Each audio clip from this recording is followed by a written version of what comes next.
जब दिया बुझता है तो फड़फड़ाते हैं लोग। ये हटने से पहले का ये क्रोध दिखाई दे रहा है। मैंने कोई गलती नहीं की। इंडिया गठबंधन रहेगा और साथ लेके चलने का काम हम समाजवादी लोग करेंगे। साथ लेकर के चलने का काम समाजवादी लोग करेंगे। सर चर्चा ये भी है कि हरियाणा जहां बीजेपी को ज्यादा लाभ मिलेगा वहीं पर वो बिल्डिंग दे देंगे लोग। ये दांव उल्टा बीजेपी में भारी पड़ गया है। ये आप लोग तय करिए। ये तो बहुत बड़ी खबर बना दी। अधिकारियों की तो जिम्मेदारी बनती है कि भारत रत्न का सम्मान करें। अधिकारी चाहे कोई हो, उसकी भी जिम्मेदारी बनती है कि भारत रत्न जिसको मिला हो उसका भी सम्मान करें। लेकिन कुर्सी और नौकरी की वजह से क्या न करवा लें उनसे। नहीं आ रहा है कि जेपीएससी में छिपा क्या रहे हैं। अभी मुझे पता लगा है कि जहां पर जयप्रकाश जी की प्रतिमा है वहां भी पुलिस बैठाई हुई है और गर्मी में बैठा जाएगा, धूप में बैठाया हुआ। ये अगर वो लोग भी त्योहार नहीं मना पा रहे हैं, वो लोग भी अगर त्योहार नहीं मना पा रहे हैं हमारे पुलिस के कर्मी, तो उनका भी पाप मुख्यमंत्री पे ही पड़ेगा।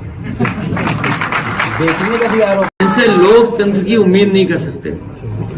ये लोकतंत्र को खत्म करने वाले लोग हैं। लोकतंत्र की कोई और जो संविधान में व्यवस्था है उसको नहीं मानने वाले लोग हैं।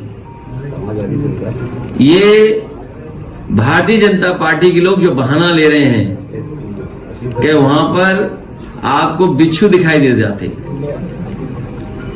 अगर इन्हें इतनी ही चिंता थी बिच्छू की तो सफाई क्यों नहीं कराई इन्होंने? इस म्यूजियम का रखरखाव क्यों नहीं किया? इस बिल्डिंग को पूरा क्यों नहीं किया?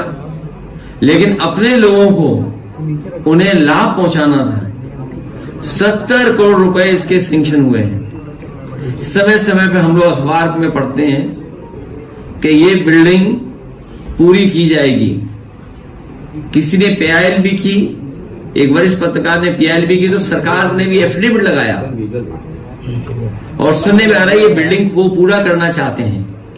लेकिन इधर ये सुनने में आ रहा है कि ये बिल्डिंग बेचना चाहते हैं। जैसे और इन्होंने बड़ी बड़ी चीजें लखनऊ की बेची हैं। उदाहरण के लिए बहुत सारे यहाँ साथी ये नहीं मानते होंगे कि जो प्लासियो मॉल है वो समाजवादियों का और सरकार का बनाया हुआ है।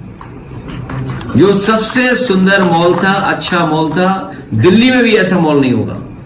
ये सरकार का मॉल था, सरकार का शॉपिंग कॉम्प्लेक्स था। उसको सरकार बनते ही बीजेपी ने बेच दिया। किसान बाजार था वो बेच दिया। स्टेडियम का नाम बदल दिया। हम समाजवादियों ने जो बिल्डिंगें बनाई, चाहे कैंसर इंस्टीट्यूट हो, किसी समाजवादी नेता के नाम पर नहीं रखा, ना प्रतिमा लगाई। लोक भवन में कभी भी किसी की प्रतिमा हम लोगों ने नहीं लगाई, लेकिन लोक भवन में भी इन्होंने प्रतिमा लगा दी है। तो ये तो यही परंपरा जारी करना रखना चाहते हैं कि आज हम आपके महापुरुषों को सम्मान नहीं करने दे रहे, कल आपकी सरकार बन जाए तो आप भी महापुरुषों को सम्मान मत करने दो। मैं अपने सभी समाजवादी साथियों का बहुत बहुत धन्यवाद देना चाहता हूं।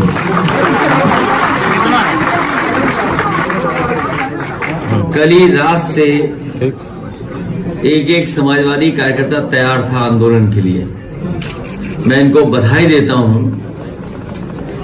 कि आज सड़क पर निकल करके जो भारतीय जनता पार्टी हम लोगों को रोकना चाहती थी, घर ही में कैद कर रखना चाहती थी, लेकिन कार्यकर्ता सड़कों पे दिखाई दिए। और आज त्योहार के दिन होने की वजह से, नवरात्र का त्योहार है, हर घर में आज त्योहार मनाया जाता है। इस संघर्ष को इसी तरह हम लोग जारी रखेंगे।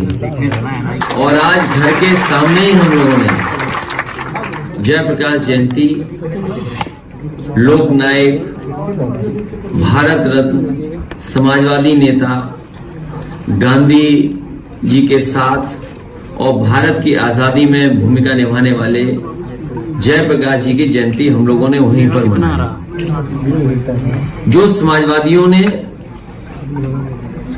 म्यूजियम बनाया था जहां पर जयप्रकाश नारायण जी की प्रतिमा है, हर वर्ष हम लोग वहां पर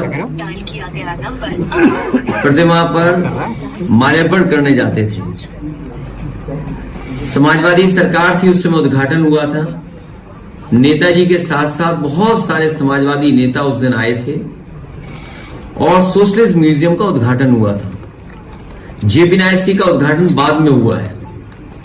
जेपीएनआईसी वो बिल्डिंग है जो वर्ल्ड क्लास स्ट्रक्चर बना हुआ है, जिसके अंदर आज के समय पे जो मॉडर्न चीजें हैं, जिस तरीके से इंडिया हैबिटेट सेंटर बना हुआ है दिल्ली में, बड़े बड़े कल्चरल प्रोग्राम या कॉन्फ्रेंसेस होती हैं और समय समय पर वहां पे कार्यक्रम होते हैं, उससे भी बेहतर लखनऊ में नेताजी ने शिलान्यास किया था और पिछली समाजवादी सरकार में उसको पूरा किया गया था।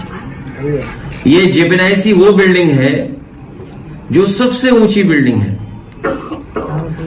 सबसे ऊंची बिल्डिंग होने के साथ साथ इसके अंदर देश का सबसे बड़ा कॉन्फ्रेंस हॉल है और जो इसका स्ट्रक्चर है, जो कैंटिलीवर है, शायद बिना पिलर के इतना बड़ा कॉन्फ्रेंस हॉल कहीं देश में नहीं होगा जो जेपीएनआईसी के अंदर है।